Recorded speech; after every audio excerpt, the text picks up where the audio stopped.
Hello and welcome to Revolutionise Your Love Life. Do you want to know more about love relationships, what makes them work, how to create the one of your best dreams? Do you want to be in a really healthy, juicy love relationship? In these podcasts, we will give ideas and practical advice to light your way. Whether you're looking for a love partner, already in a relationship you wish could be better, or leaving one that has run its course, there will be something to inspire, empower and support you. Revolutionise Your Love Life is a fortnightly podcast where you will access the knowledge and wisdom of love experts and relationship coaches from across the world to help you find true fulfillment in love. I am your host, Heather Garbett. Welcome. I think we're all familiar now with the concept of childhood wounding. To explain just a little bit more, these are the old thoughts and beliefs that come from our adaptations to the care that we received when we were young. And from those adaptations, we create our expectations of how we will be treated in the world and also how we will treat ourselves. So where we want to be living our lives from is the central core point, which is our wise self and our inspired self, our universal informed self, God-informed self, spiritually informed self, whatever your connection to a greater sense is, the divine, whatever you want to call it. But your wise self, your deep inner knowing, the still small voice inside you that really tells you the truth that you may or may not be able always to listen to, but you know is there. So that's where we want to be living our lives from, our most grown-up selves. It's also the self of our intention. When we make an intention for true love or success, it's the person we are being in that success, in that loving relationship that we want to be living from. It's our true identity beyond the wounds of childhood. It's who we would be developed beyond those. So let's go back a moment. I will use me as an example. My little self can make a lot of decisions for me if I don't take care of her. So my little self was a hospitalized baby. The thoughts and feelings that came from that were, I'm not wanted, I'm not good enough, I'm all alone. These made a blueprint for me of feeling that I wasn't really wanted in my family. Others didn't care about me. Life happened somewhere else. I could only be chosen, not choose. I wasn't good enough to choose, so likelihood I wouldn't be chosen. And I was really all alone and nobody was going to come and help me or relieve me or support me because they were elsewhere.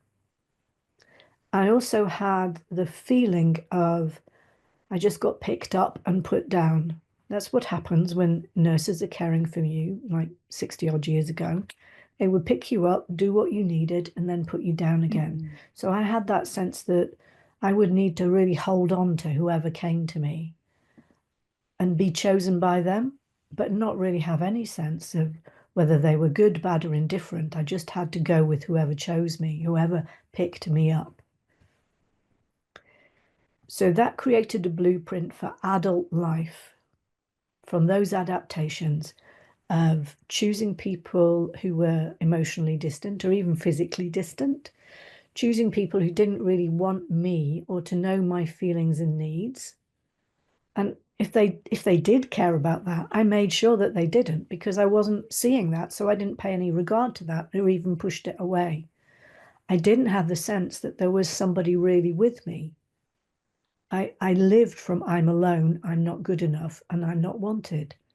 And I shaped my world around that. I did a lot of psychotherapy, so became a lot more aware of that. And then I did some coaching, which really helped. This is Calling in the One, coaching to find true love. Love it. And I'm now a coach in that work because it worked for me and I want it to work for others. But what you want to do from that middle point in you is care for the little you at all of those ages.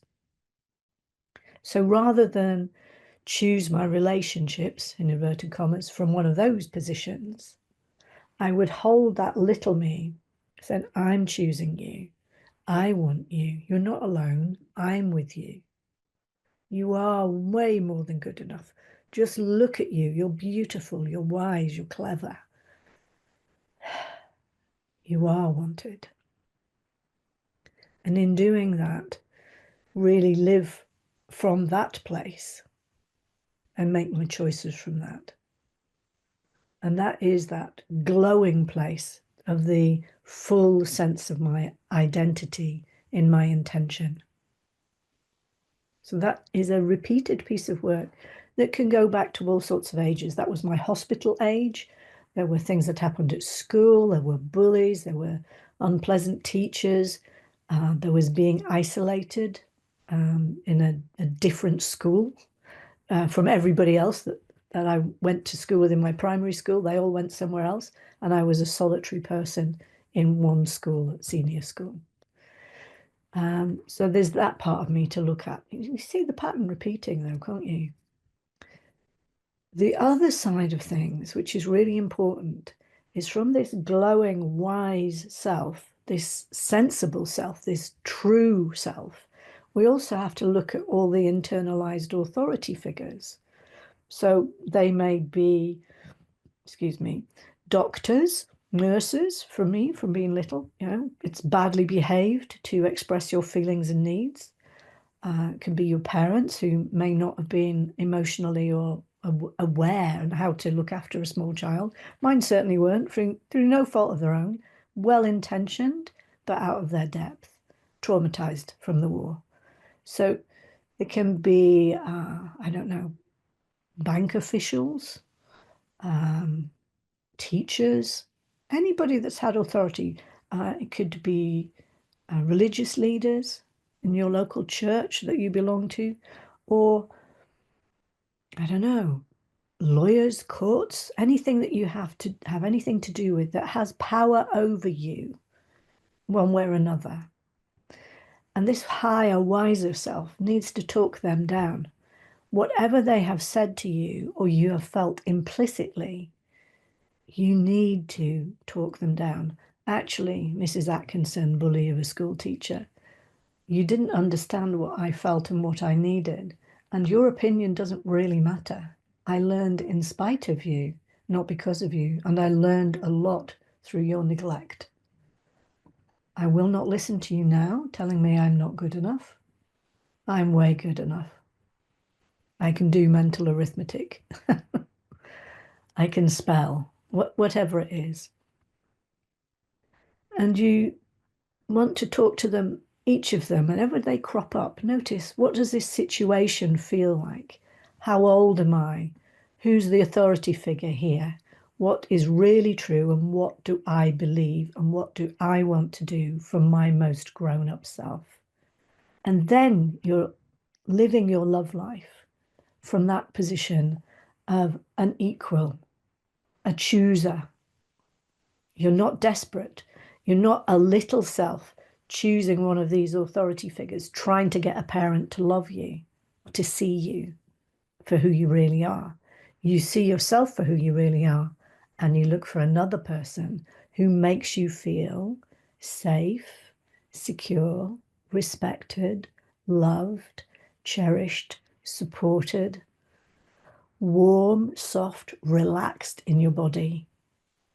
Kindness, a feeling of kindness and strength. Those are the things that we look for. Oh, and trustworthy. Those are the things that we look for in a partner. Never mind the excitement, never mind the chemistry. Those are the core things for a successful relationship. If you've got chemistry, you're talking over here between these two.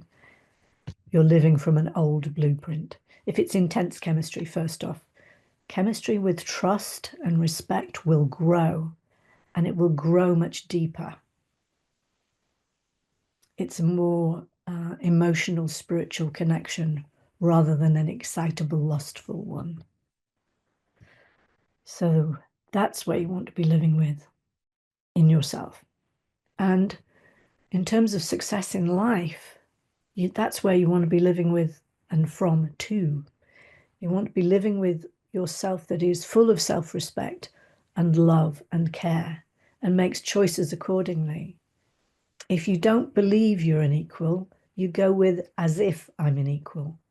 And you don't let these talk without that core self saying, no, you back off. What you said then was wrong. You have no jurisdiction over me now.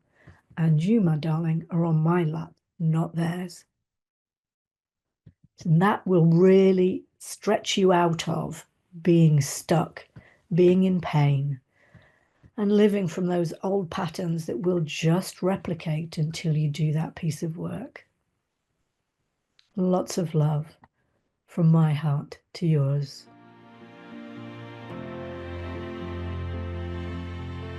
Thank you so much for listening to this episode of Revolutionise Your Love Life. I'd like to know what has been your biggest takeaway from this conversation. Do take a minute and share this with us and visit us on our Facebook page.